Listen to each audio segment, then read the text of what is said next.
দিনটা ছিল হনুমান জয়ন্তী, তাই রেডি হয়ে বেরিয়ে পড়লাম আমাদের পাড়ার হনুমান মন্দিরে যাওয়ার উদ্দেশ্যে। এদিকে রাস্তাটা অনেকই অন্ধকার, তাই ফোনের ফ্ল্যাশ লাইটটা জ্বালিয়ে বেরিয়ে পড়লাম আমাদের মন্দিরে যাওয়ার উদ্দেশ্যে। অবশ্যই যেতে যেতে দেখি অনেকটাই ভিড় এবং রাস্তায় প্রায় লোকজন যাওয়া আসা করছে। এই সময় বাজছিল রাত্রির 9:30। আমার যেতে যেতে অনেকটাই দেরি হয়ে গেছিলো। তাও এই যে রাস্তার মোড়ে অনেকই ভিড় ছিল, কারণ এই সময় এই সাইডে বাউল গানের একটা প্রোগ্রাম হচ্ছিল। আর এই ছিল আমাদের মণ্ডপটা, মানে আমাদের হনুমান মন্দির। তোমরা দেখতেই পারছো যেটা সামনেটা খুব সুন্দর করে ফুল দিয়ে সাজানো হয়েছে। আর এই ছিল আমাদের বজরংবলী অর্থাৎ আমাদের হনুমান মন্দির। আর পাশেই ছিল শিবলিঙ্গ, দুটো একসঙ্গেই এখানে থাকে। আর এই যে যেটা বললাম, যেখানে বাউল গান হচ্ছে, এই হচ্ছে সেই জায়গাটা যেখানে বাউল গানের সমস্ত কিছু প্রোগ্রাম হচ্ছিল। আর সাইডে ছোট্ট করে মেলা টাইপের বিভিন্ন খাবার দাবারের স্টল এটা ওটা বসেছিল, আর লোকও হয়েছিল। তবে সব থেকে ভিড় ছিল এই সাইডটাতে, কারণ এই সাইডেই নরনারায়ণ সেবার ব্যবস্থাটা করা হয়েছিল।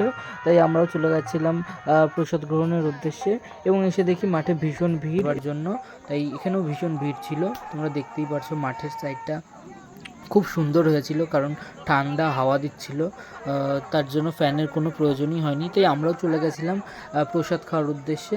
তো অবশেষে গিয়ে দেখি অনেকটাই ভিড়, তখন কেবল ব্যাচ বসেছে, তাই আমরা তখন দাঁড়িয়েছিলাম। তো ঘুরতে ঘুরতে এই সাইডটাই শুরু হয়ে গেছে রান্না। তো কন্টিনিউ সারাদিন ধরে চলছে এই সমস্ত রান্না, এবং আমরা অনেকক্ষণ পর দাঁড়িয়ে থাকার পর অবশেষে এই টেবিলে বসার জায়গা পেয়ে গেছি। তারপরই চলে এসেছিলো পাতা, এবং পাতা আসতেই পরেই চলে এলো ঠাকুরের প্রসাদ অর্থাৎ খিচুড়ি ছিল। এবং খিচুড়িতে হাত দিতেই প্রথমে ভীষণ গরম ছিল।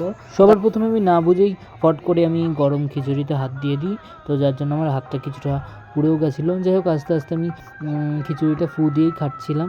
তারপরে চলে এসেছিলো তরকারি, এবং তরকারি দিয়ে অবশেষে ঠাকুরের প্রসাদটা খেতে দারুণ লাগছিলো, এবং খাওয়ারটা খুব সুন্দর হয়েছিল।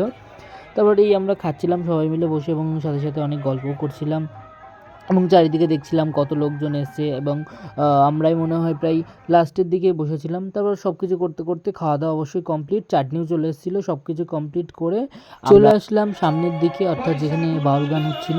আর এই ছিল তখন গান। তো গানটা কেমন হচ্ছে তোমরা শোনো।